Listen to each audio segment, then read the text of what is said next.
I'm going to put a £5 on Blue Heaven. The odds are about 10 to 1 in the morning paper. Well, that's all right. I don't back horses, I back jockeys.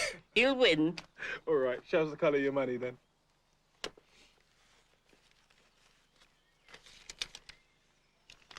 I'll put it on at lunchtime. I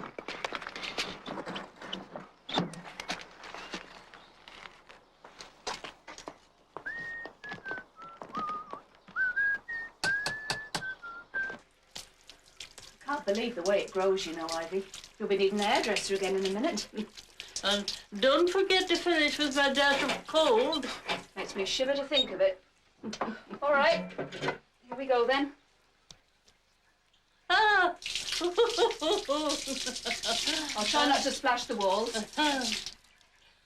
Ah. Oh, won't it be nice when the walls are tiled, but don't have to worry about splashing. For Christmas, the rate those two are going.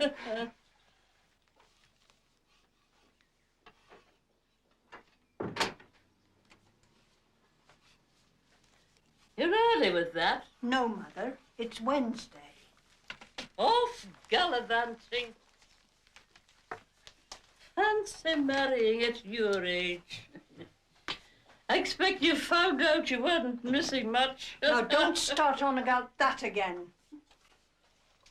This house must be worth a tidy penny now the street's gone up market. If I sold up, I could get myself properly looked after in a home, not left here while you go off with him.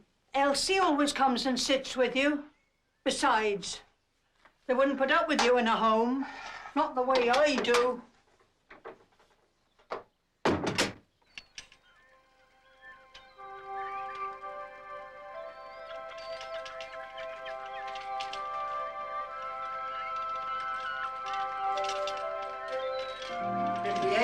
Gravel. That much? Where do you want me to put it? Well, I'll have to go outside the curtain wall by the gate tower. Oh, Mr. Renton, I just And it must be finished by Easter, before the summer hordes are upon us, defacing the stonework and leaving the rubbish behind. So, Margaret has roped you into the over 60s, Peter. Oh, it's been very helpful. But, Peter, could you just give us a talk as well on the castle for the over 60s? Why, I'd be delighted to talk to local people who really are interested. This castle has been standing for 900 years. Well, the over 60s have been standing for a great many years, but not 900. Not far off. Hey, Margaret?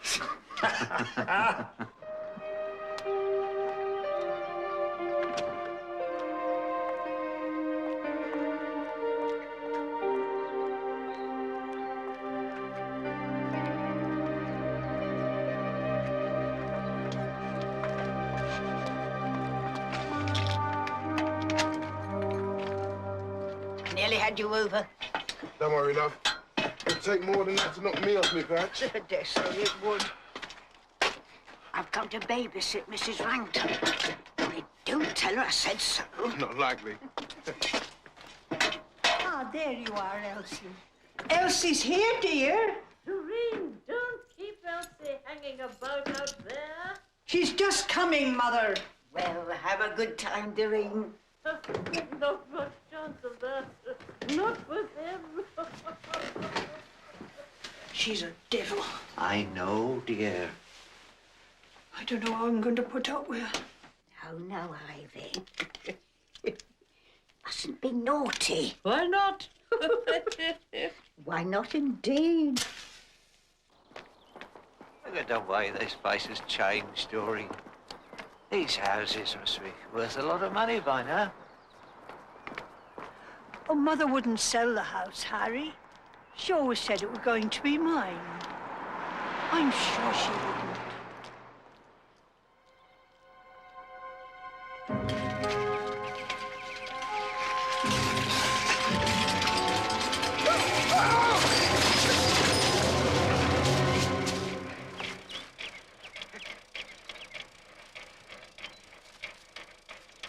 For those of you that don't know me, allow me to introduce myself. I'm Detective Constable Stevens, and I'm from your Community Crime Prevention Office. As you can imagine, it was with some trepidation that I asked Detective Chief Inspector Wexford to talk to us this afternoon. And I'm sure we're all delighted that he found time in his busy schedule to be with us. Ladies and gentlemen, Inspector Wexford.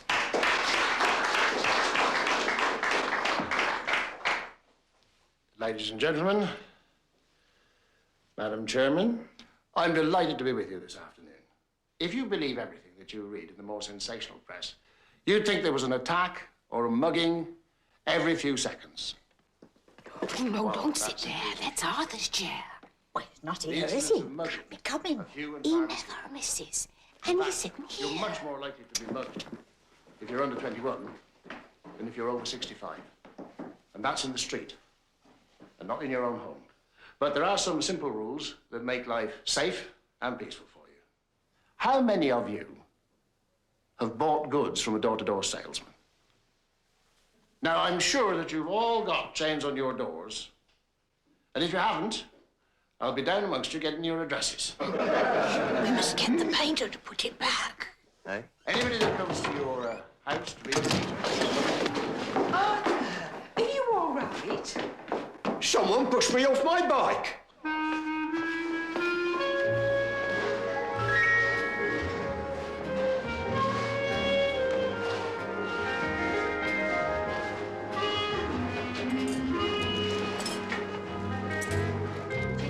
Chief Inspector. Oh, thank you. Yes, I would. How kind. Dora, is she all right? Yes, not too bad, Reg.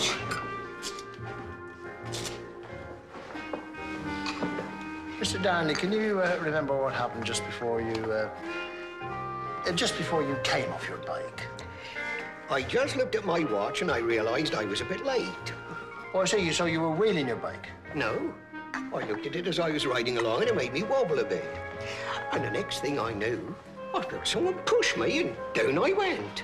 Oh, I see. Oh, Peter, have you noticed anything suspicious down by the castle? Can't say I have, Reg. Well, keep an eye out for me, will you? Oh, that is kind of you. Thank you.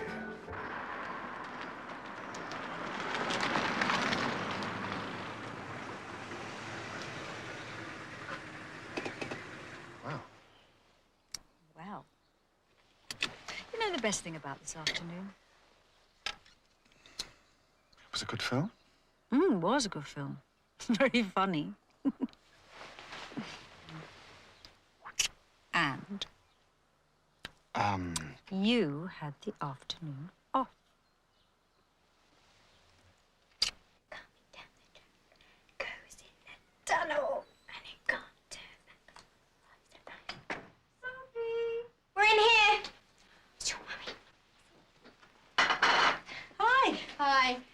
Well, hello, my big boy. Did you have a lovely afternoon with Sophie? Did you? He had an egg sandwich and some crisps for his tea, so. Oh, great, thanks. Mike? Yes, of course. Here we are. I think that's right. Yes, thanks. You better be off before it gets dark. Oh, yeah. Your bike's got lights, hasn't it? Yes. I want to go and see Mrs. Waterton. Oh, that's very nice of you, Sophie. How is she? Well, I'm afraid she still misses her very much. Well, I'm sure she does. I mean, it's not surprising. He only died a few weeks ago. I wonder if you go on missing people forever.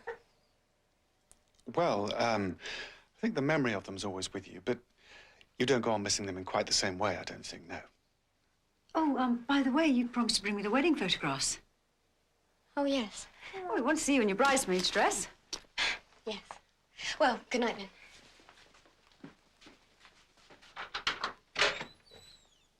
What was that all about? Don't know, do we?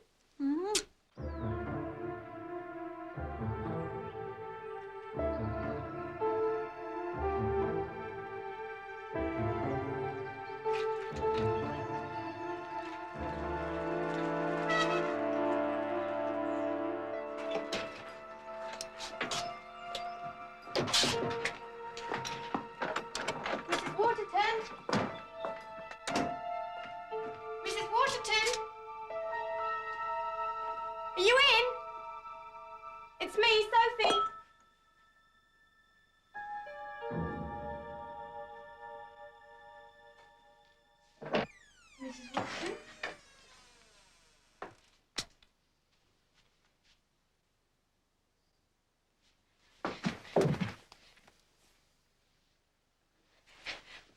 Waterton. Can you hear me?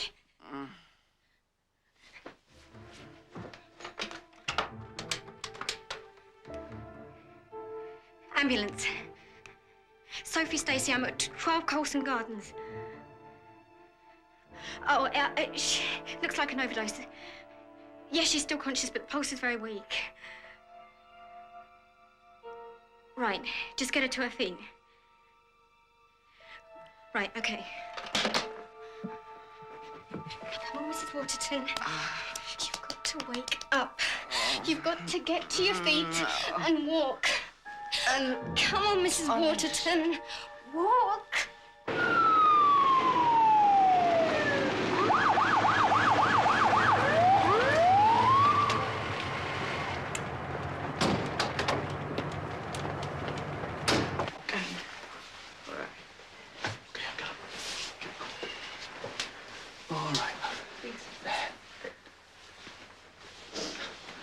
You all right, love? Yeah. Sophie? That'll be my mum. Sophie, darling. I couldn't do anything. Good job your daughter had her wits about her and called her straight away. I'm not his daughter. We're very, very proud of her. You've been wonderful, Sophie. Now, why don't you go out to the car, Soph? Come on. Must have been a terrible shock for her. Come on. Mrs. Stacey. I am so sorry. It's such a stupid accident. Don't worry about a thing. It was just an accident. Oh, dear. Oh, dear. You're all right, love. Don't worry. Soon be there.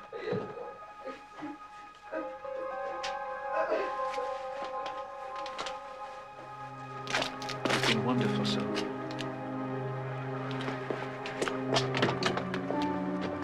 Are you all right?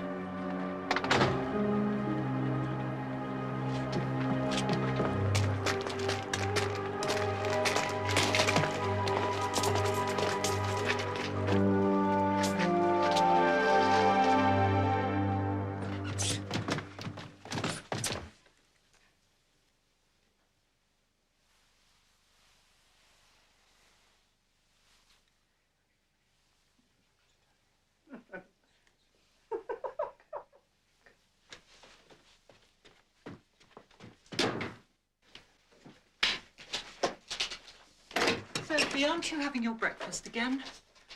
Oh, come on, darling. Desmond started his. Hey, what about a cinema this evening, hmm? We'll have a pizza first and then go on.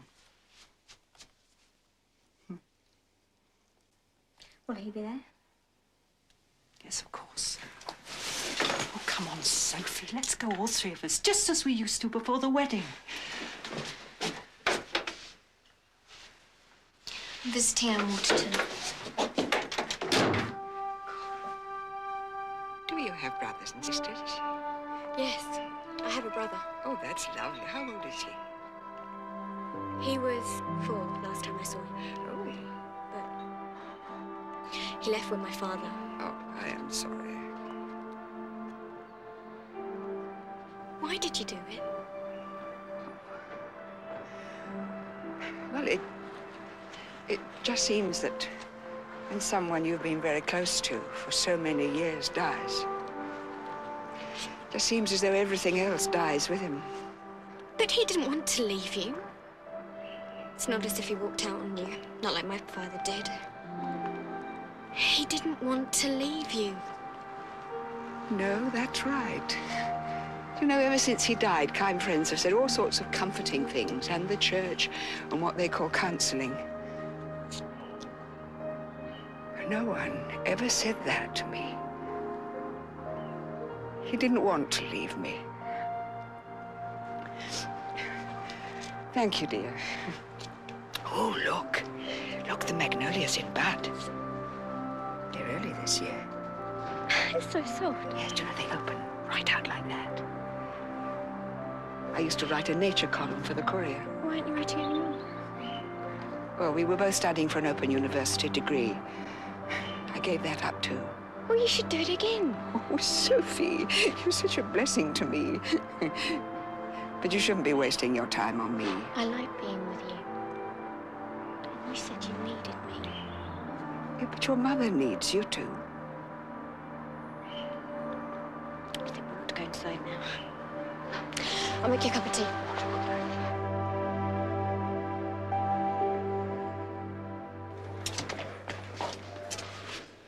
Hear your talk at the Over 60s Club is interrupted. That's right. An old chap fallen off his bicycle. He's got company. What? Woman tumbled off her bicycle. He says someone pushed her off. She said that. When did it happen? Outside Myland Castle. Jenny's got a concert there in a few days. Myland Castle? I thought that was a ruin. Only part ruin. Perhaps it's also got a ghost who likes pushing people off bicycles. Yeah, well, I don't believe in those sort of ghosts. Now, this old woman... She isn't old. 42. Mrs. Francis. Was she badly hurt? Broken arm, badly bruised ribs. She also hit her head, so they're keeping her in hospital overnight for observation. Yes, I think I'll go and see her. I was going to send Stevens. You know, Mike, I didn't take it seriously because it was old Arthur who'd been pushed off his bicycle. Now, if a young chap like you had told me that he'd been pushed off his bicycle, I would have believed him. But because it was old Arthur, I didn't. And I should have.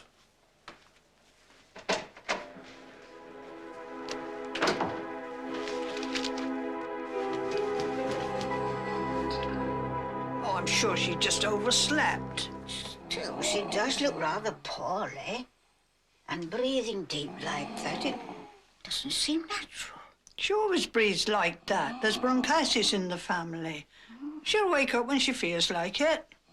Doreen, dear, you'd never forgive yourself if anything should happen. What do you think, Harry? Don't ask me. You know what she thinks of my opinions. Oh, Harry, dear.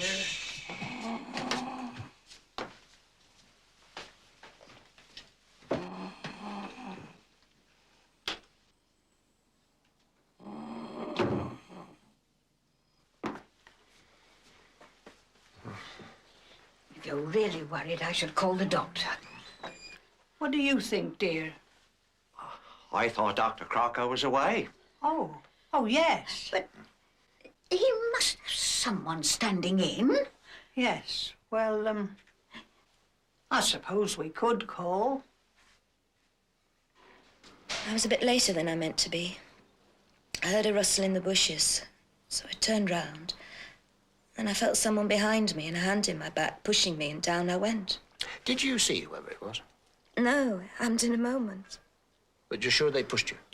Yes, I couldn't mistake that. Could you tell whether it was a man or a woman? No.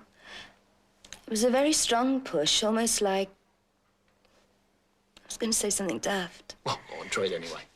I was going to say almost like a child in a temper. But a very strong child. Yes.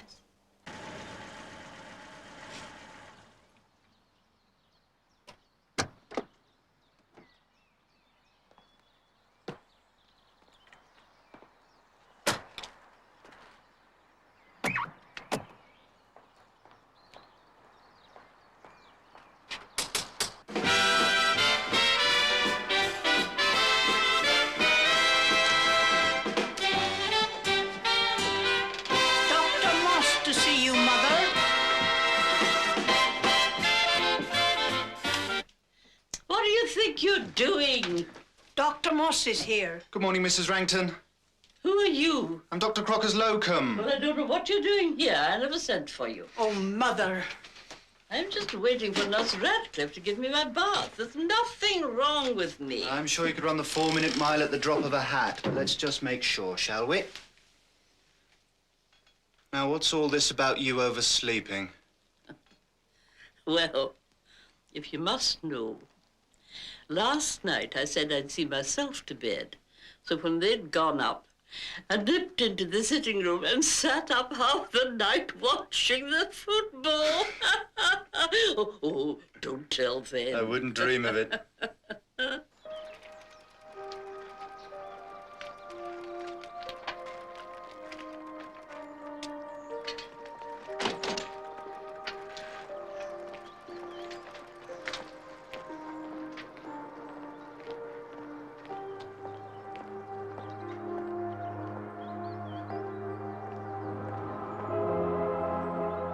soldiers, red-eyed from lack of sleep, their wives and babies screaming with terror. If you just shut your eyes, you can almost see them, defending the castle to the death. Here, the besieging armies gathered. The invaders, relentless, discharging their wild fire into the glassless windows, into the garrison beyond. Wave upon wave of them scaling the walls, spurred on by the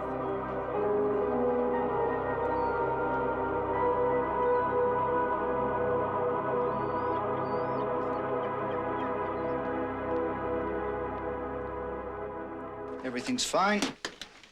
Nothing to worry about. You must take things easy, Mrs. Rankton, at your age. What do you mean, at my age? That's right. You're as young as you feel. Well, I hope I feel as good as you do at 92. You want to know the secret? Why not? Always keep your independence.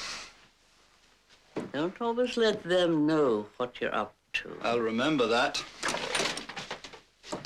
I'm so sorry you've been troubled, Doctor. Oh, no trouble, Nurse Ratcliffe. It's always a pleasure visiting a sprightly young lady of 92. How is she, Doctor? Her blood pressure's a little high, nothing to worry about. Oh, I am glad. Didn't know what to do for the best. Did we, dear? Well, you did quite the right thing in calling me. Well, I'll see myself out. Goodbye. Goodbye, Doctor. Just get my bag from the hall, Doctor.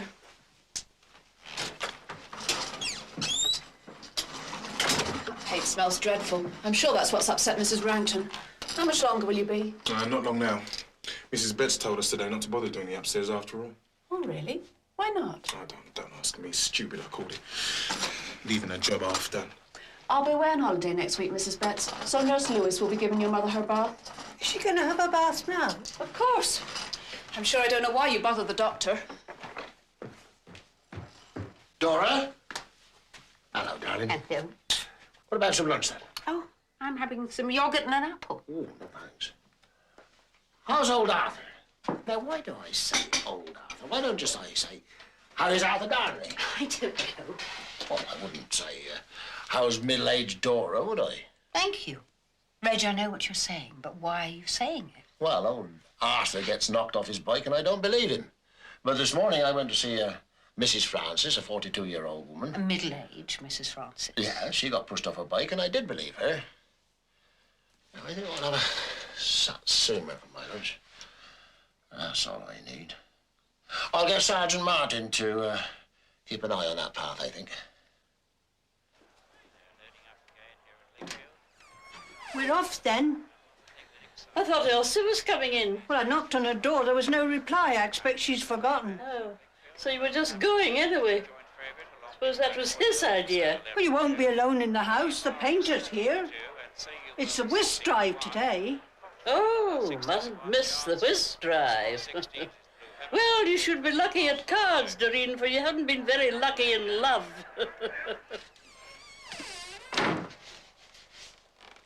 We're off now, then. We're all ready, dear. OK, I'll keep an eye on her. I'll give her a cup of tea when I make mine. If we are not back when you leave, you go out the front door and slam the door. Right. I've locked the back door. Quite right, dear. So you just go out the front and slam the door. OK.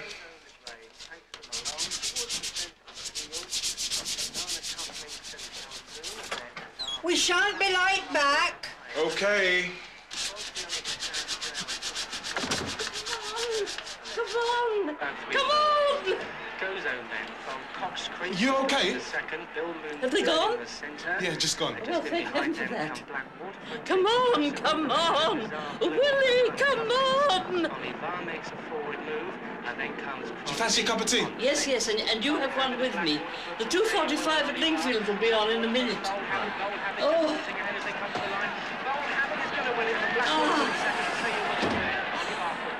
I've won.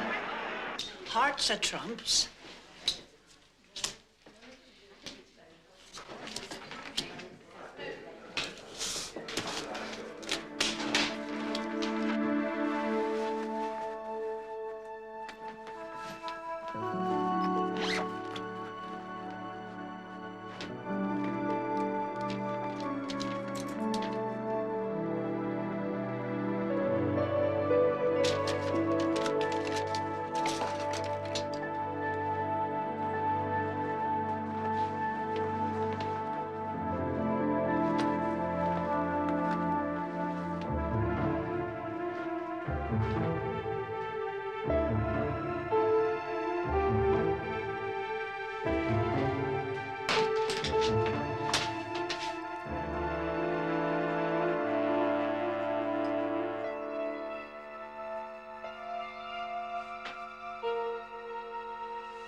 you his perfect And here's your tablets. partner. David and Peggy Milnes met for the first time on the dance floor and then promptly tied the knot. Oh, you are a good boy. Well, everyone's so friendly. It's a good social occasion. There have been several wedding get-togethers from this hall, actually.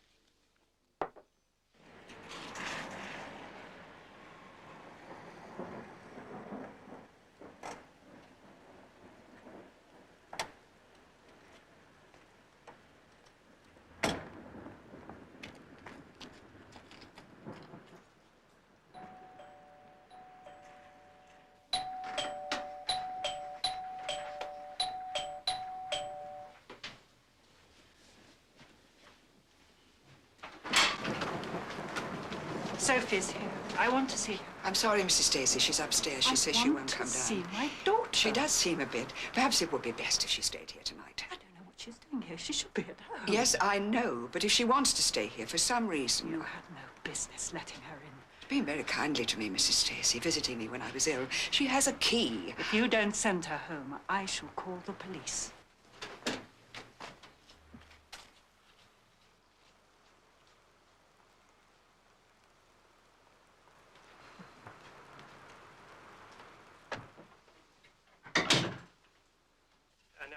Roy, my head's worse. Oh, I feel ever so giddy. I think I'll go and lie down in my bed for a bit.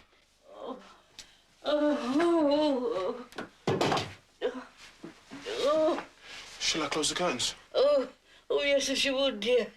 Oh, dear. Oh, I'm still quite giddy. I've got such a ringing in my ears.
Harry? Harry! Yes? Better call the doctor. Yes. Shall I? Yes. We don't want him to see that.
Excuse me, sir.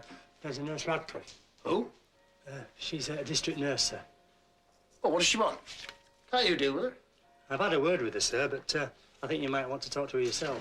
Oh, come on, Martin. You can deal with her. She's talking about murder, sir. You may think I'm making a mountain out of a molehill, Inspector. Well, if so, there's no need to worry. We'll keep it between the two of us. I'm afraid it's gone much further than that.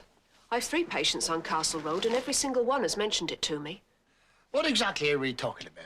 Mrs. Ranton's death. You have an instinct about death, Inspector Wexford. And there was no sign of death in Ivy Ranton. How old was she? 92. But she was as strong as a horse. Never had an illness in all her life except once. And that was more of an allergy than an illness. What'd she die of? A stroke. That's what the death certificate said. But Mrs. Ranton and her daughter, Mrs. Doreen Betts, hated each other. Like cat and dog they were. And Mrs. Ranton, poor dear, always said that all Mr. Betts wanted was the house and her money. Nurse Radcliffe. Chief Inspector, Mrs. Ranton was having the house decorated. And the very last day I saw her, the painter told me that Mrs. Betts had stopped the work. She stopped that work because she knew her mother was going to die. Nurse Radcliffe, if we were to investigate every death where the deceased happened to be on bad terms with the family... But that's not all. Oh? You haven't asked me who signed the death certificate. No. Dr. Moss. Dr. Moss? Dr. Crocker's locum. So? Mrs. Betts sent for Dr. Moss just 4 days after Dr. Crocker went away, so that when Mrs. Ranton died, he'd be within his rights signing the death certificate. He wasn't her doctor, you see, but it'd be all right if he'd attended her within the past 2 weeks. That's the law. Yes. Right. And then they went out to the over-60s club, leaving her alone with the painter. And when they came back, she was dead? No. When they came back, they said she was unconscious. But they waited 1 hour and 20 minutes before they sent for Dr. Moss. Yeah. I see.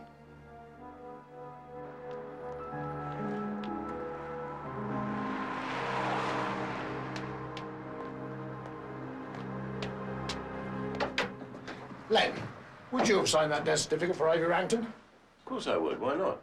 How did Dr. Moss know that it was a stroke without a post-mortem? Because he saw her, didn't he? In the morning. And that evening. He got there about 30 minutes before she breathed her last. Oh. Did he? Yes, he did. Oh, come on, Reg. There are unmistakable signs of stroke. An experienced medical man couldn't fail to recognize them. The patient is unconscious. The face is flushed, the pulse is slow, the breathing stertorous, with a puffing of the cheeks during expiration. The only possible confusion is with alcohol poisoning. And in that case, the pupils of the eyes are widely dilated, whereas in apoplexy or stroke, they are contracted. Does that satisfy you? All right, then. It was a stroke. But could it have been caused? Nurse Radcliffe said something about an illness. The so-called illness, which incidentally happened when Mrs. Rankin was in her 40s, was an asthmatic attack with some gastric complications. Ah, Jim. Jim, come in. This is Chief Inspector Wexford. Enter the villainous medico. Good evening, Chief Inspector. What can I show you? The deed to Mrs. Ranton's house? Or the hammer? A crafty tap from which ensured an immediate subarachnoid hemorrhage strongly resembling a stroke. I don't think I'll trouble you with either of those 2 things, sir. Then, I understand that you were a witness to Mrs. Ranton's will. Yes, that's right, with Nurse Ratcliffe. And if you want to know what's in it, the house and £10,000 go to Doreen Betts, and the residue to another patient of mine, a Mrs. Parrish. How much was the residue? Oh, hard to say. Not much, about £5,000. I can assure you, Chief Inspector, she left nothing to me. I had no ulterior motive in signing a death certificate which declared that a 92-year-old patient died of a stroke. And the Bettses had neither the opportunity nor the motive to do away with the old lady.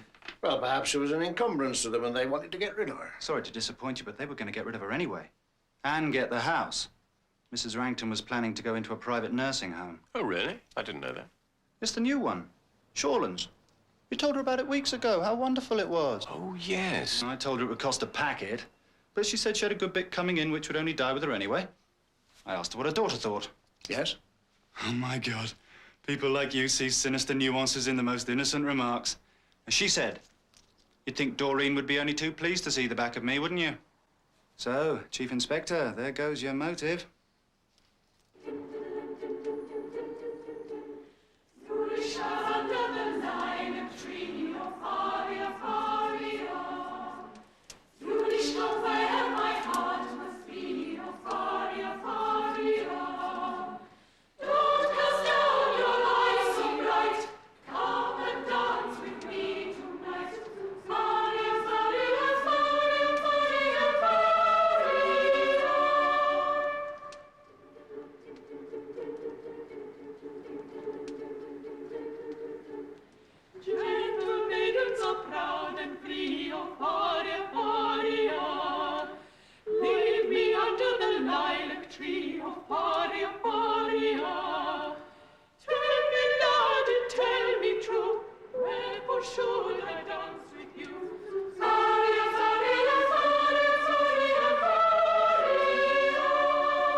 Thanks. Oh, your hands are like ice. Oh. Could you hear anything? Oh, yes, it was very good. Oh, there's something magical about a choir in a 12th century castle, don't you think? Perhaps next time you should try it in the summer, then. Coffee with no sugar. Be eaten alive by mosquitoes. No, thank you. Oh, Peter. This is Peter Renton. He's chief guide here at Milan Castle. What he doesn't know about the place isn't worth knowing. This is my husband. How do you do? How do you do? A couple of lads riding their bikes on the footpath said someone threw a stone at them. Oh, dear. Are they all right? Yes. Well, one of them took a bit of a tumble, but no harm done. Well, I wouldn't have thought that path was the safest place for cycling at night. That's what I told them. It's dangerous. Did they see the person who threw the stone? Perhaps I should talk to them. Oh, they're long gone by now. You're off duty. Yes, quite right, I am.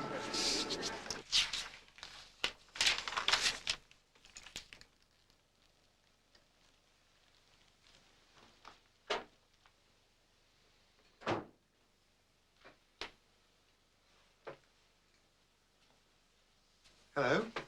Hi. Everything all right? Yeah, fine. Haven't heard a sound from him. I went up 3 times, but he was fast asleep with his rabbit. Good. I'm just going to give Reg a ring, tell him about those 2 boys on the footpath. Okay. Right, well, can I get you a drink or something? Would you like some hot chocolate or hot tea? No, thanks. Sure. Yeah. Right, now then, how much do I owe you? £10, please, Jenny.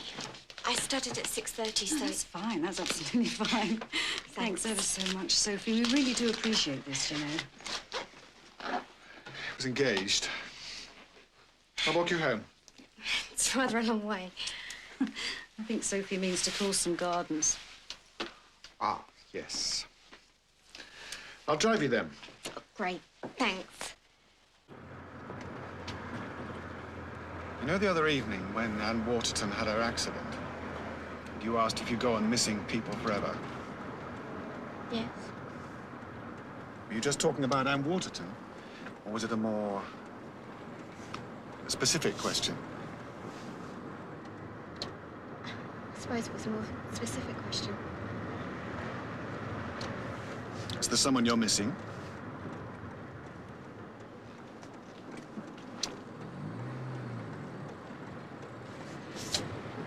Oh, stop here.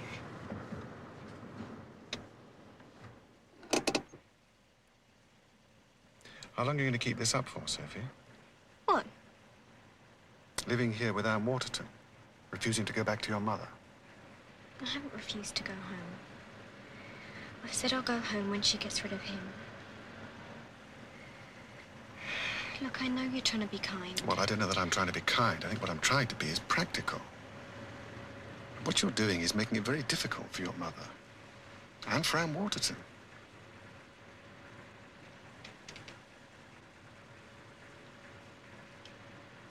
My mother's making it difficult for herself. Thanks for the lift.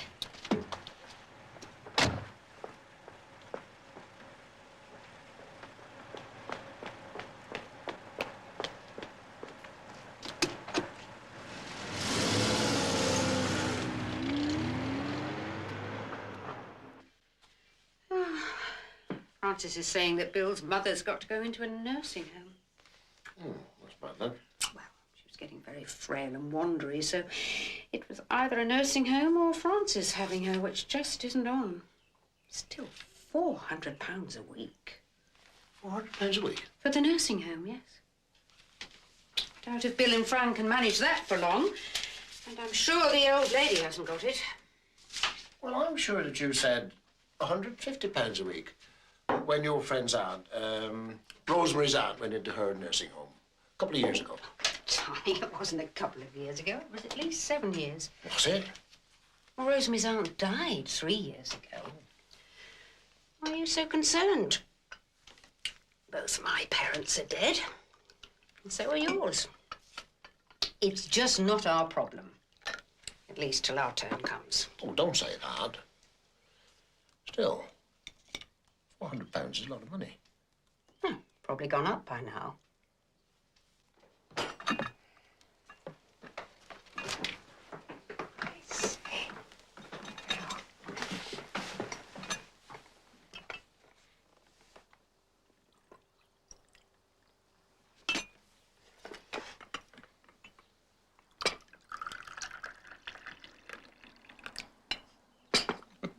Right, I'm off to school now. See you this evening. Sophie. Look, you really must go home soon. Really. But you said... You must. Your mother's very worried. And I'll get into trouble if you don't.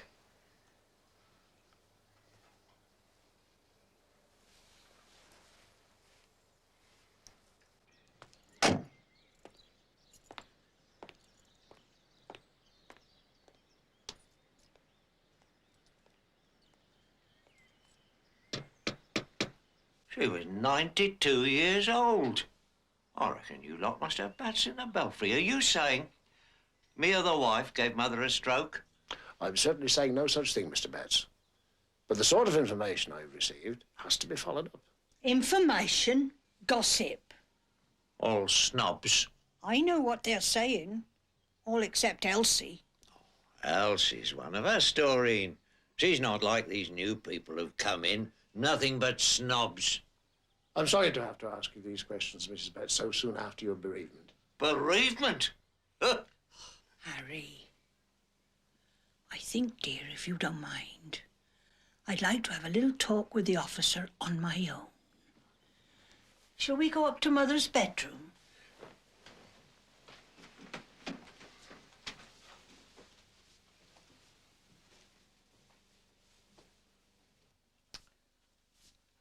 Mother came to sleep down here a few years ago.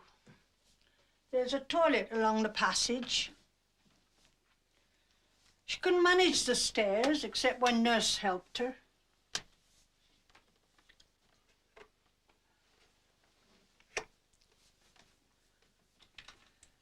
I must see about sending this back. I must get in touch with the welfare people.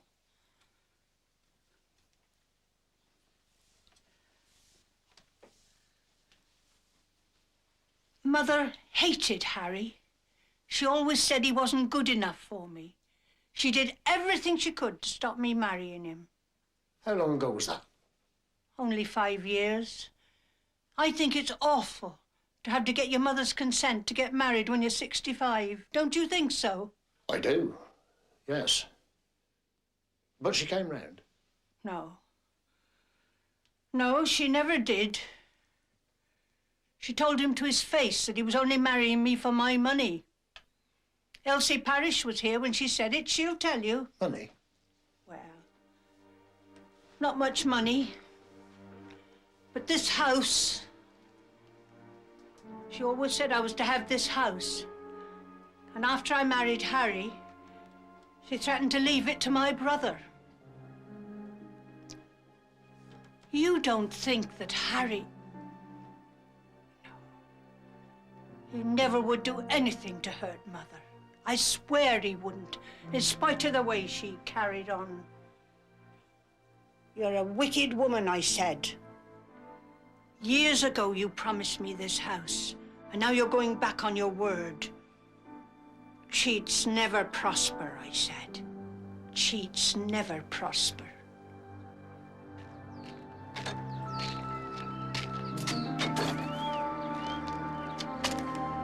What are you doing here?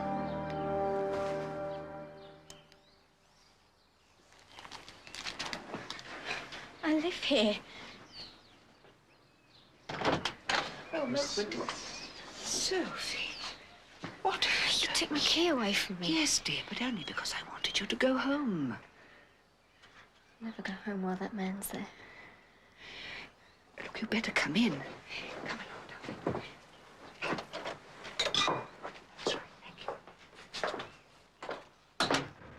At the risk of stating the obvious, what's he done to her? Oh, nothing. I'm sure of that. Everything was fine until he and Hilary got married. That's when the trouble started. I know I usually dismiss all that psychological stuff, but in this case I think it might be appropriate. See, I don't think Sophie realized what it would mean to her to know that her mother and Desmond would be sharing a bed every night after the marriage. A sort of sexual explosion in the house. Well, you know what children are these days. No, are never quite as sophisticated as they think they are. Well, you may be right. Domestic cases, Mike. Domestic cases. Nothing to do with us.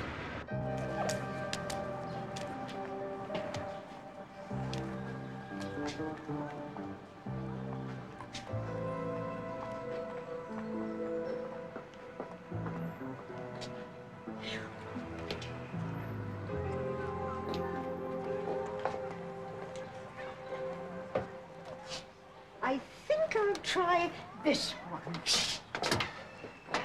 Let me just back it out for you, madam.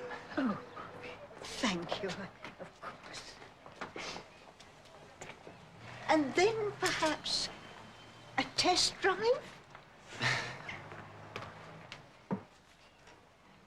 It's Unwanted. Is that a suicide? Yes, probably. But it was put down as an accident.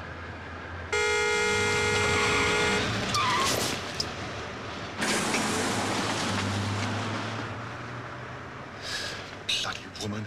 Now, now. Don't be unkind to the aged. You might be one yourself one day.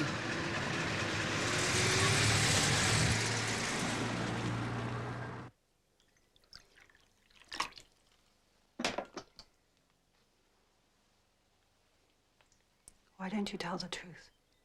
You like having Sophie here. Yes, I do. She's considerate and caring. I like watching her grow in kindness. She loves doing things for other people. You're only too happy to let her do them for you. Oh, please, Mrs. Stacy. I've done everything you've asked me, but I cannot let her sleep on the streets. If she doesn't want to go home... How dare you suggest such a thing? Sophie and I are everything to each other. At least we were until you came along. Are you sure it's I who am the problem? You shan't get away with this. I won't let you take Sophie away from me.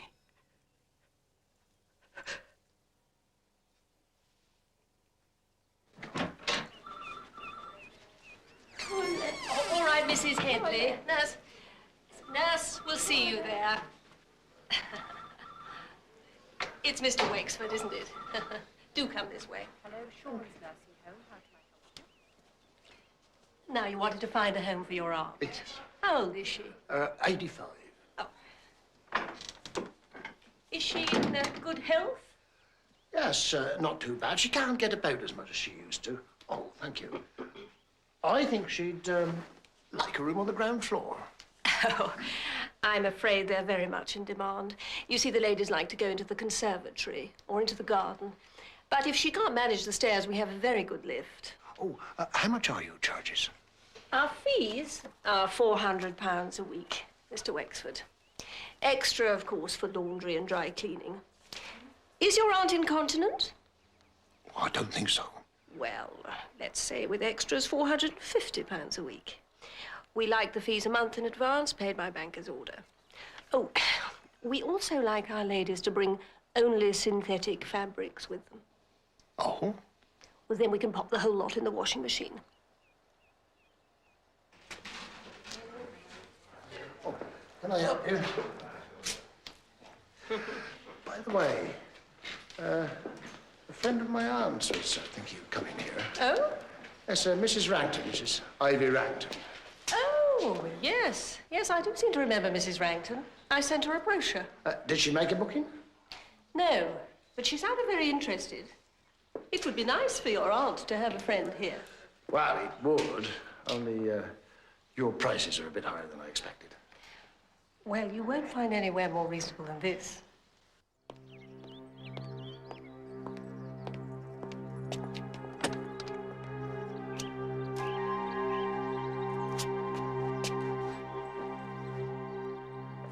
Mother would never have done it.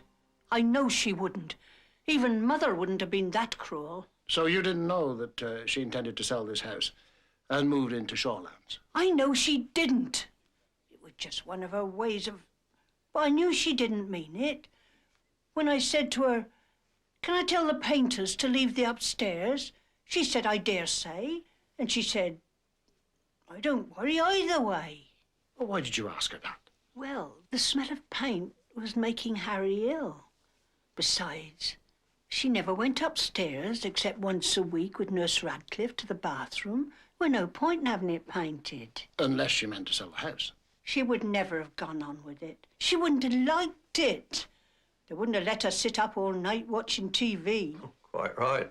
If she had thought of doing something like that, we could have gone and lived in Harry's flat after we got married. Oh, Mr. Betts has a flat, has he? She kept saying it was only one room, but it wasn't. Of course not. We're a nice little flat over the freezer centre in the High Street. But you haven't got it now. It was only rented. I let it go when we moved in here. And she accused me of only marrying Doreen to get this place. She did, in front of Elsie Parish.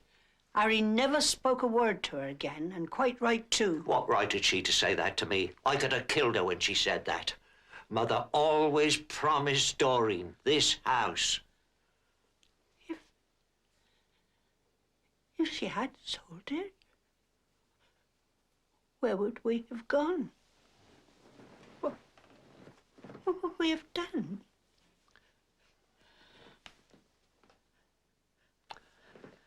I'll make a cup of tea.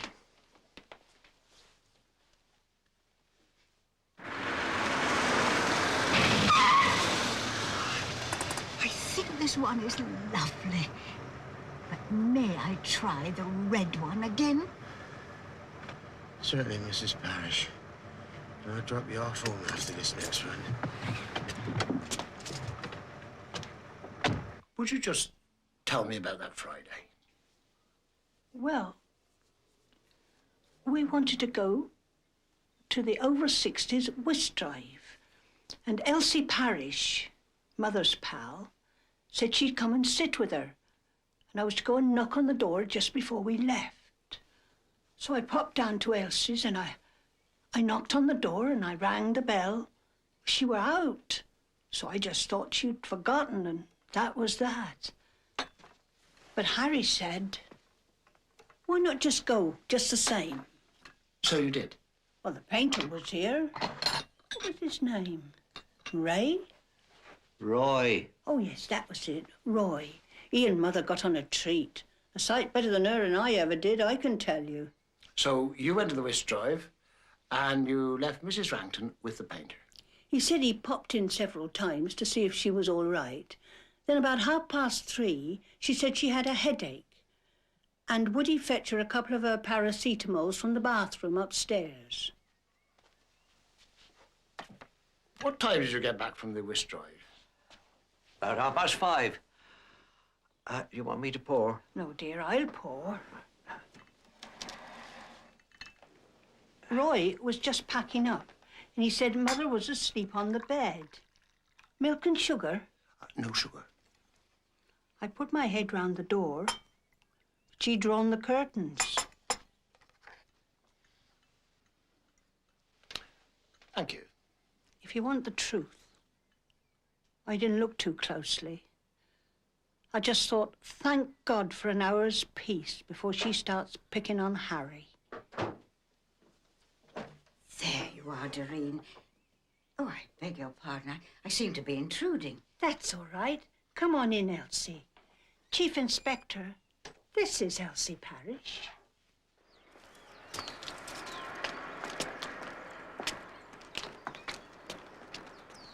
You'll notice that nobody can explain how poor Doreen could give Ivy a stroke when she wasn't even there.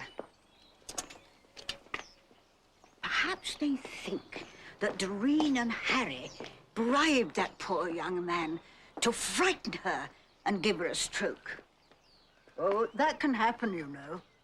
Apoplexy. That's what my mother called it.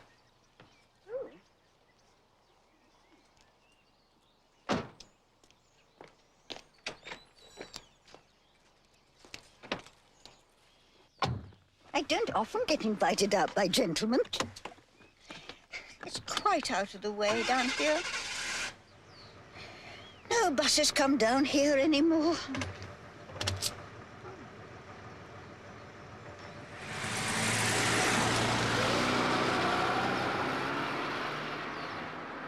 I believe Mrs. Rankton didn't get on very well with her daughter. Oh, no. Such a shame.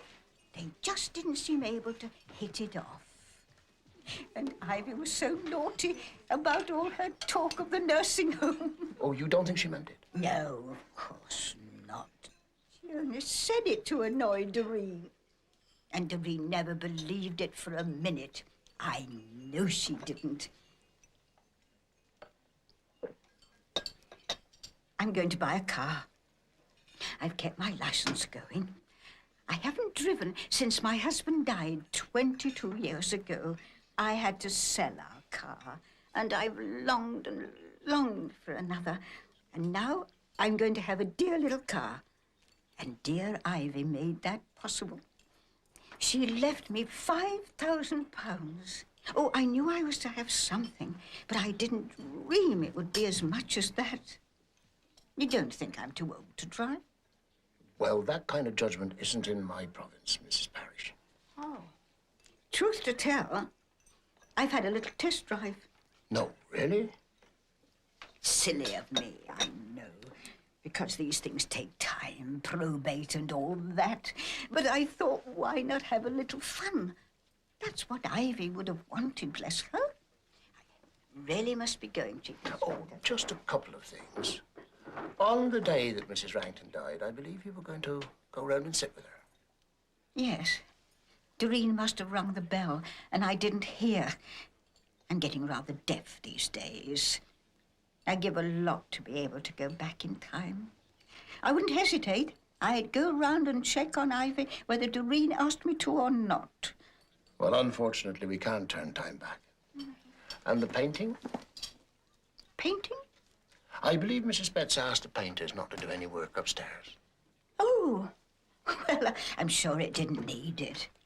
I've never been upstairs in Ivy's house, so I couldn't say. I must go and do my little bit of shopping. I have a neighbour coming to tea. Thank you for the coffee. Bye.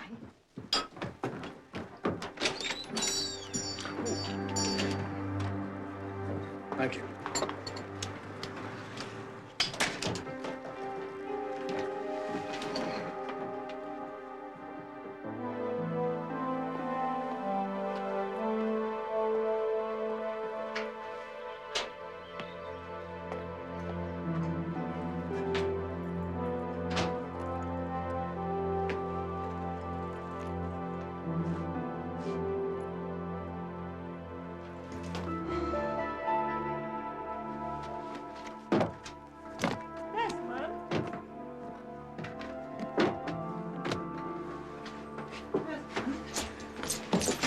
are you doing? Going to my marketing conference. Oh, God. I forgot. Oh, I'm so sorry. Here, let me. I've done it. And I've had something to eat, and I mustn't miss my train. I just had to go to Mrs. Waterton. I had to see what was happening. Would you believe Sophie slept on her porch? But she's all right. Yes, yes, but I don't know what she can be thinking of. Hilary, everything in the garden was wonderful before we got married.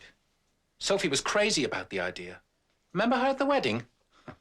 Well, something's gone very wrong since. Yes. Perhaps I shouldn't have moved into this house. Oh, I don't know. But I do know she's an intelligent girl. She must know what she's doing. If she's not prepared to accept our marriage, then she's better off where she is. No. No. I can get a legal order saying she must come home to us. If she's so happy there, they might make an order giving Sophie to Mrs. Waterton. And if Mrs. Waterton wasn't there, she'd have to come home to us. For God's sake, Hilary. You haven't listened to a word I've said. I'm sure it's possible. I'm sure it is. Please, Des, trust me. I can manage something. I know I can. Well, I hope so. I must go or I'm going to miss this train. Oh, Desmond. When will you be back? I'm not sure. Oh, Des, please. I just mean I'm not sure if the final meeting will be worth waiting for. I'll ring you, all right? Yes.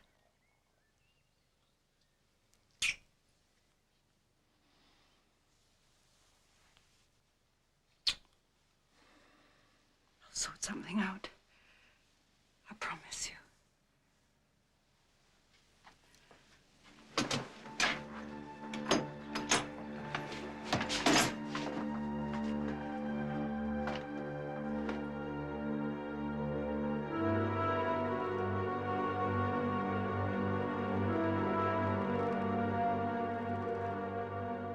I can't give Desmond up. I just can't. Well, after 2 months of marriage, why should you even be thinking about it? My first marriage was an absolute bloody disaster. I had no idea at all. He must have hated me. But to do it to Sophie. Do what to Sophie? Jenny? In the kitchen, Mike. Hilary's here. Hello, Hilary. Sorry I'm being a nuisance, Mike. Hello, darling. Hi. So lovely having Jenny as a friend again after all these years. Otherwise, I don't know where I'd turn. You've been talking about Sophie? Talking about when we were 18. Hilary went off and got married. I should have had my brains tested.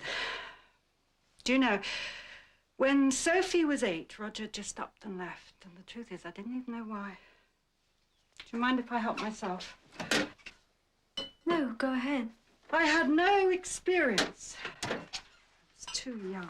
Oh, so that makes it your fault. He had a mistress and a little boy of 4, and everybody knew except us. When we found out, Sophie tried to get to know her little brother. And then Roger really upped and left to America. Well, you can imagine what it did to her. We just clung to each other. And Desmond came along and everything was wonderful. Well, until you got married. Do you know, sometimes I think he's glad. No, I shouldn't say that. It's just that she was so hateful to him when she was at home that I'm sure now it must be a relief for him now she's gone. The daughter who doesn't want to live with her mum. I'm so ashamed. So ashamed. It's all right, Hilary. It's all right. It's okay. We can't do anything, I'm afraid. The police, I mean. You could get the welfare department to take her into care while you have counselling. Take her into care? You mean allow Sophie to be taken away from me? Well... Mike? She's not in need of care, I am. I'm the one who's suffering. What does Sophie say? She says if I want her to come home, all I have to do is get rid of Desmond.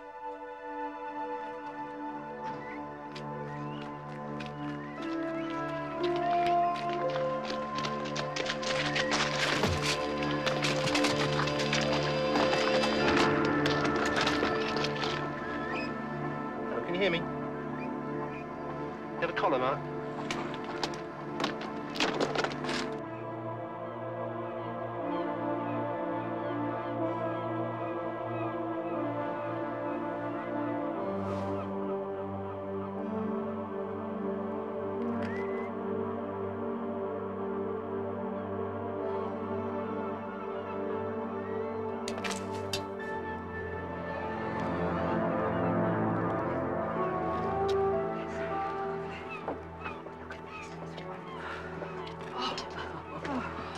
What a good idea of yours to come up here. Just nearly there. Look at that.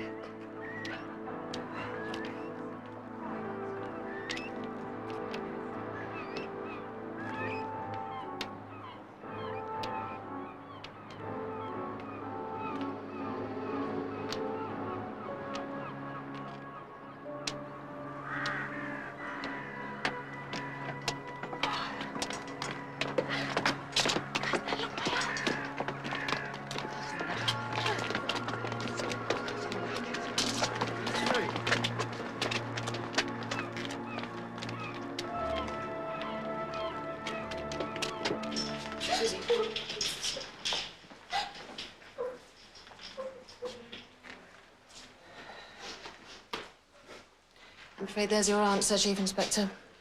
Those are the parents. It's no real consolation to know that she can't have known what was happening. Who would push a child off its bicycle? Oh, there's no consolation from the fact that whoever did it didn't mean to kill her. Well, what did he mean to do? I wish I knew. It's not age or sex. It's just somebody pushing people off bicycles. Well, thank you, sister. Funny world. My job's just over. Yours has just started. Goodbye, Inspector. Dr. Newson, towards 6, please.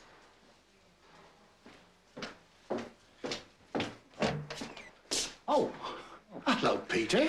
Reg, I've just come to inquire after the poor girl. Oh. She didn't live, I'm afraid. Death by the childish prank of some lunatic.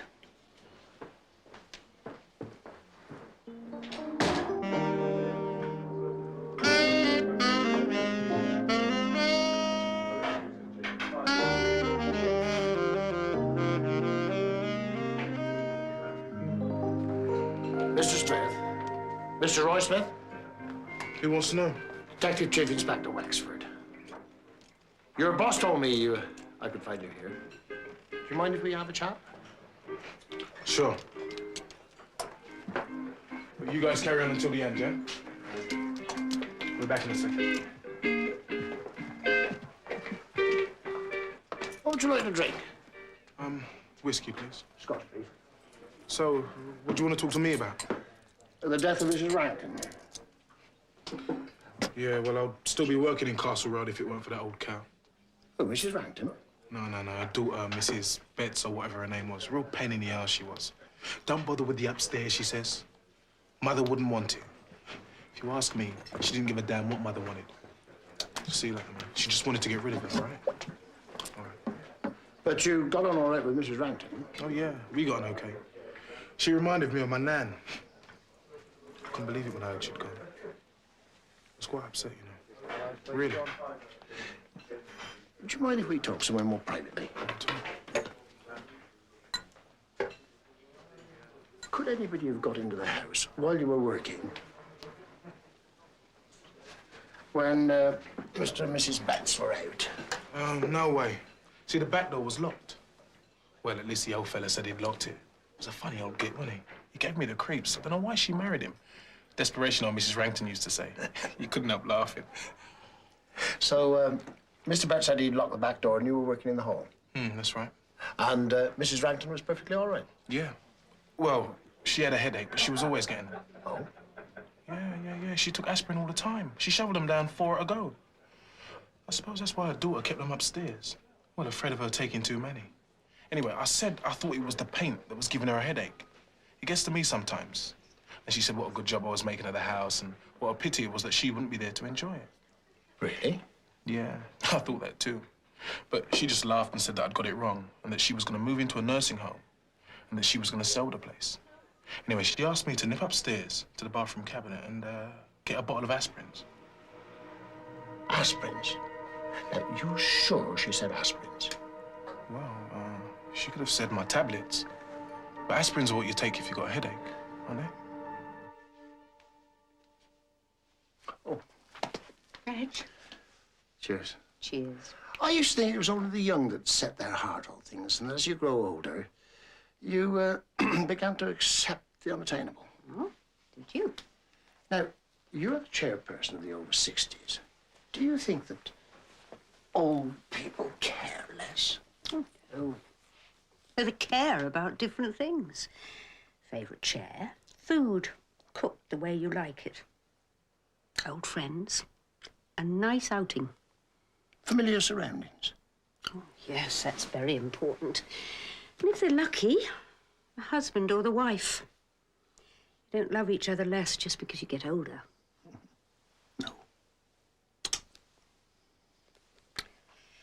Practical forensic medicine.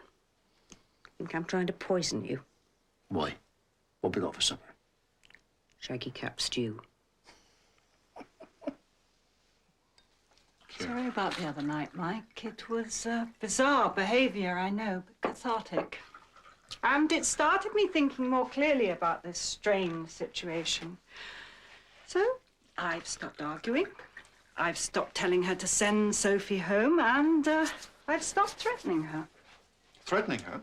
I was stupid enough to tell her I'd get an injunction to stop her seeing Sophie. No. It was something Desmond said that made me change my attitude. I said, if you don't sort it out, then I'm off. Here's to us all. Cheers. What was it Desmond said that changed your attitude? That perhaps he shouldn't have come to live here after we were married. That would have been novel. No, we should have sold both our houses and started afresh. Never mind uprooting Sophie again. Mind you, none of this would have happened if Roger hadn't gone to live in America. Yes, taking Sophie's new little brother with him. Hilary's been talking to Mrs. Waterton. If Sophie's so crazy about old Anne, I don't want to be an instrument for another parting from someone she loves. Hilary's idea for coping with this crazy situation is for Mrs. Waterton and us to buy a big house together which we can convert. Is Mrs. Waterton agreeable? I thought to myself, if my daughter likes her so much, then there must be something for me to like too. So, I've buried the hatchet.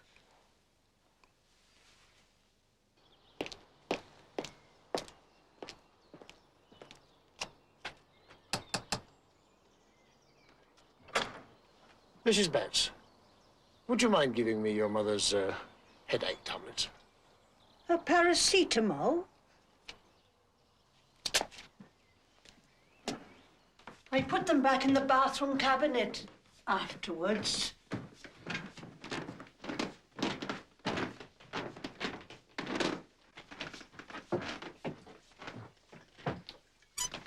Oh, just a minute. May I? Oh, yes. There's nothing wrong with them, is there? They were prescribed by Dr. Crocker, same as usual. I picked them up myself from the chemist, didn't I, dear?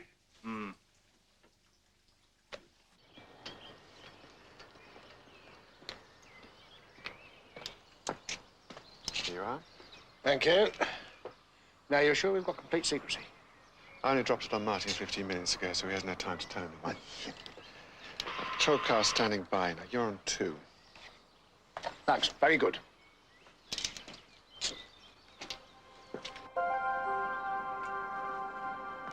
Bravo 1. Are you in position? Bravo 1, affirmative. Right.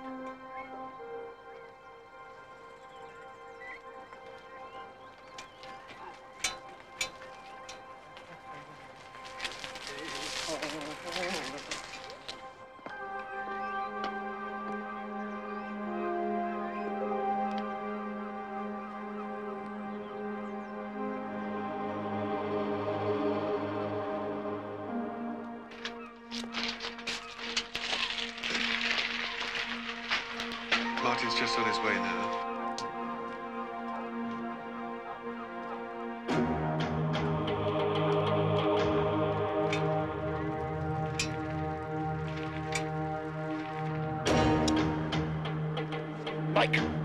Brent, at the main gate. Bravo 1, Bravo 1. Come in.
Don't try it. Drop the pole, Renton!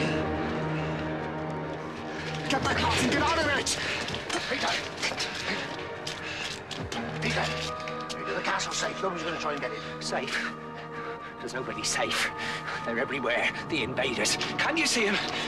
The castle's crumbling beneath them. They're going to be destroyed.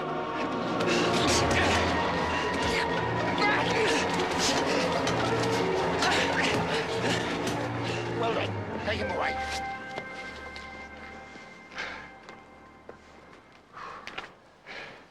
Oh, well done, well done. Hey, not much of a cyclist, are you? Are you all right? Just a broken arm, sir, but don't worry, I'll set it myself. Thanks a lot, sir. Give me a dry white wine. On your bike, and take this to forensic on your way. Right, yeah, sir.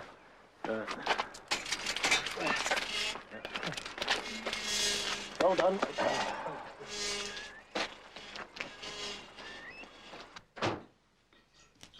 Len, surgery over? Oh, Lord, Reg, not you again. What is it now? Why did you prescribe paracetamol to Mrs. Raglan? Obviously because I thought it was the best thing for her. She was allergic to aspirin. Well, now he tells me. Oh, for God's sake, Reg, you knew. You told me Nurse Ratcliffe had mentioned an allergy. I thought it was asthma. Well, it was asthma. It runs in the family. Mrs. Ranton had it, so did Mrs. Betts and her brother. She was allergic to acetyl salicylic acid, or aspirin. About 10% of asthmatics are.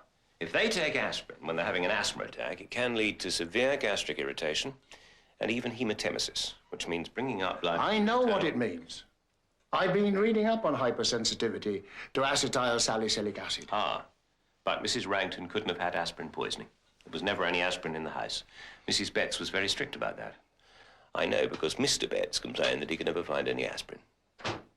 Ah, that sounds like young Morse. I've invited him for lunch. Would you, care to stay? No, thank you. Well, well, don't tell me the determined sleuth is still pursuing the evil doctor. What would you expect the result of 1.2 grams of acetyl salicylic acid to be on an old lady of 92 who is hypersensitive to the drug? If I get it right, do I get a free trip to Benidorm? Dizziness, nausea, tinnitus, that's ringing in the ears, breathing difficulties, gastric hemorrhages.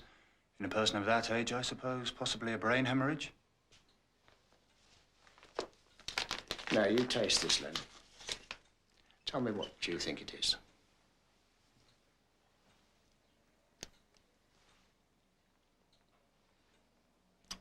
Well, I can't be sure, but it tastes like aspirin.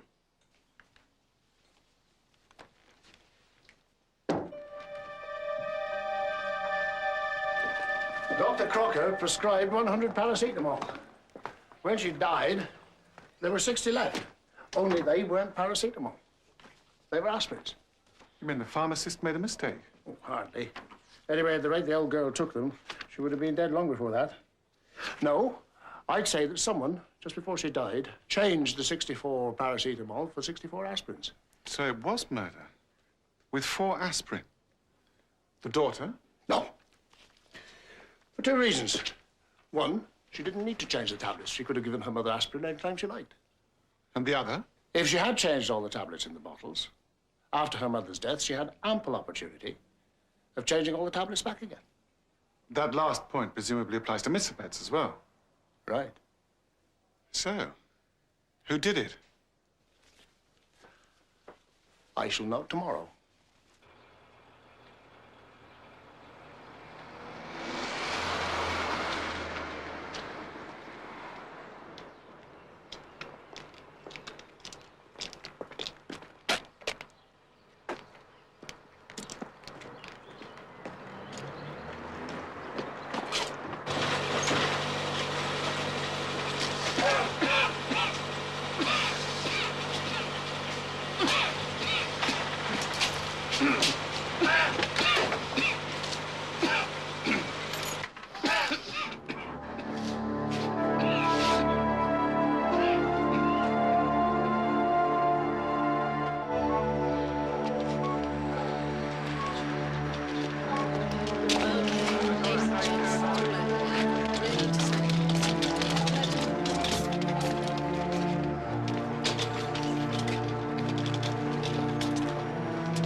Is she alive? Not a cat in hell's chance, sir. What happened? Over here, sir.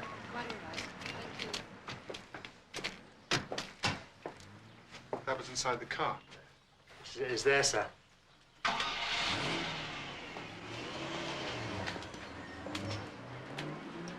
You've been inside the house yet? No, sir.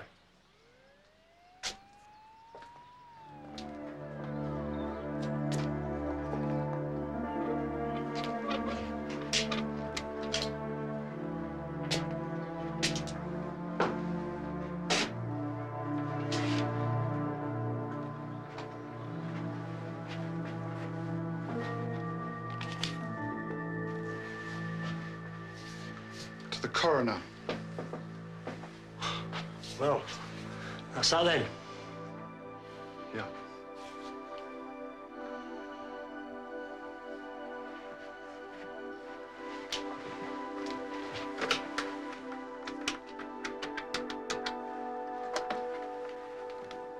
Jenny? Oh, no. What about Sophie? Oh, thank God. No, it's all right. I'll ring Hillary straight away. Thanks. I'll see you later. Bye.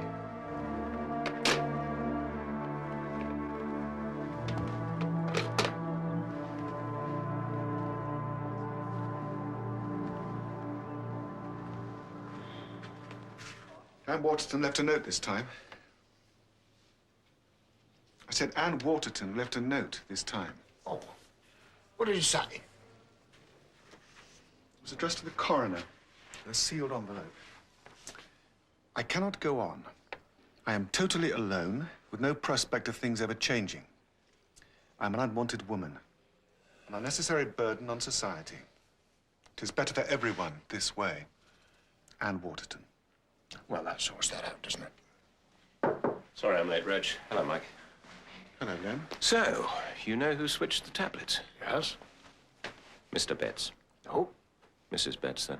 No, both the Betts were telling the truth. Oh, come on, Reg. I've got a surgery. Their dear old friend, Elsie Parrish. Well, I'll be damned.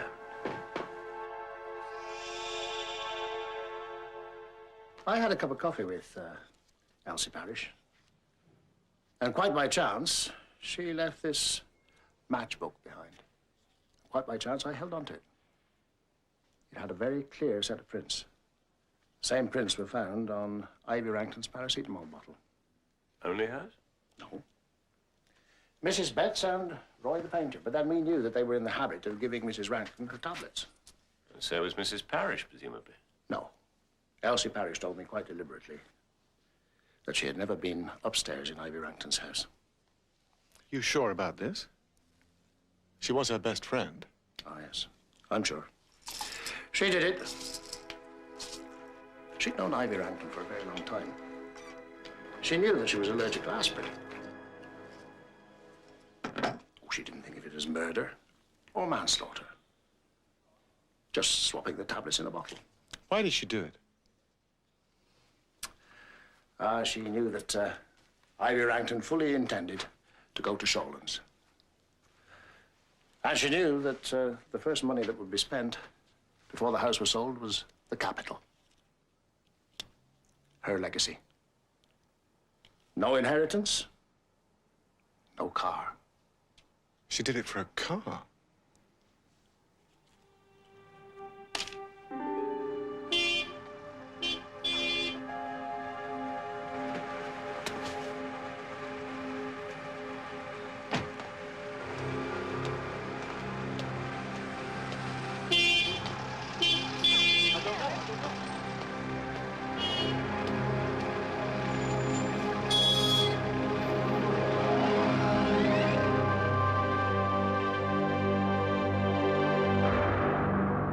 I doubt if we can prove it. And even if we could. Could we bring an old lady of 75 up in court on a murder charge? On the other hand, should she be allowed to benefit from her crime? And terrorize pedestrians and other innocent motorists in a smart little second-hand Ford Fiesta? Sorry, sir.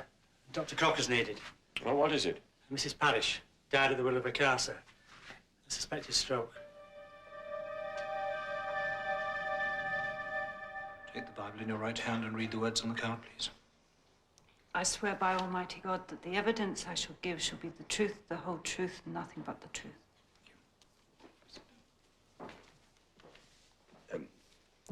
I see from these statements your daughter had gone on a school trip on the day in question and wasn't back till quite late. Yes, about 10:30. And your daughter, Sophie, is it?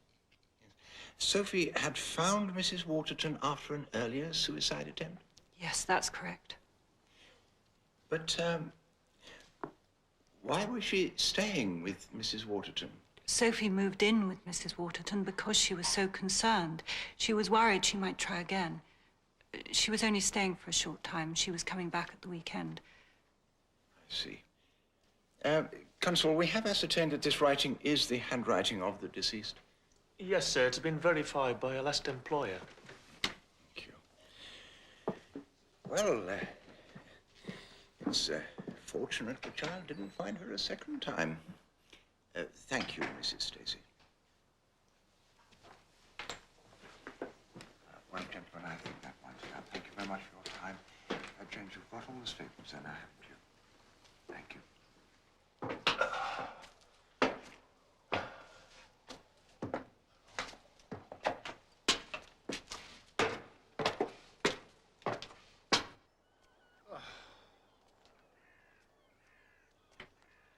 This had better be good. 165 steps worth of good. Thought I'd finish with this place. What you doing up here, anyway? Getting some fresh air. I went to the coroner's court this morning. What's she doing here? I asked her to meet me here.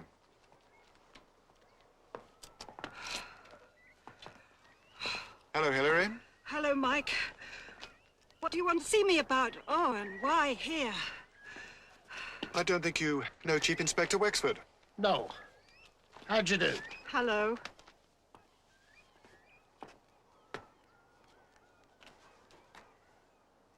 You were here the other day with Anne Waterton. Do you remember? Of course I remember. I was up here too. I don't think you saw me. But you saw someone or something that stayed your hand. Stay my hand? What are you talking about? I believe it was the moment you realized the solution to your problems. I had the feeling you were about to push Anne Waterton over the edge. But something you saw, or something you thought, stopped you. You thought of the suicide note. What do you mean? That was found and given to the coroner. I'm talking about the first suicide note. I didn't think there was one. I believe there was. You kept it. Was that what you thought of when you decided not to push her over? Did it suddenly give you the idea for a much cleverer murder? Would have been easy enough in your new role of friend to Anne Waterton to slip enough pills into a companionable cup of tea to render her unconscious.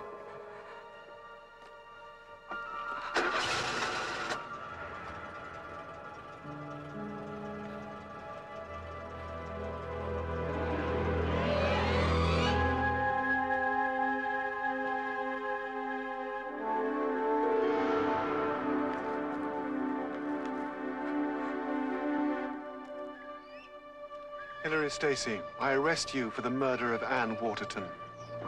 You need not say anything. I have nothing to say. Sergeant Murphy. Swear, Mrs. Stacey.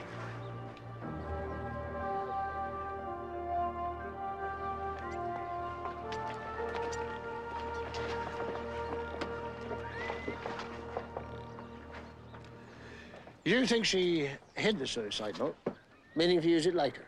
No, she hid it out of kindness. Because Anne Waterton didn't want anyone to know that she tried to commit suicide. I say she put it to one side, meaning to destroy it later, and then she forgot all about it. Yeah, well, that's feasible. And then suddenly she saw a use for it.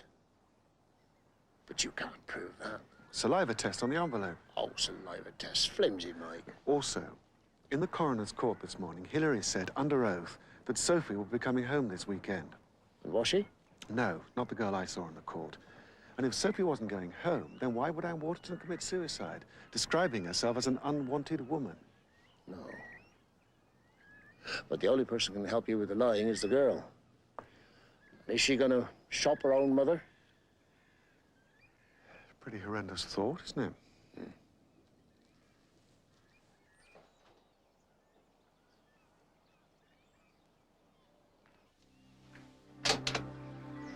Hello, Mike.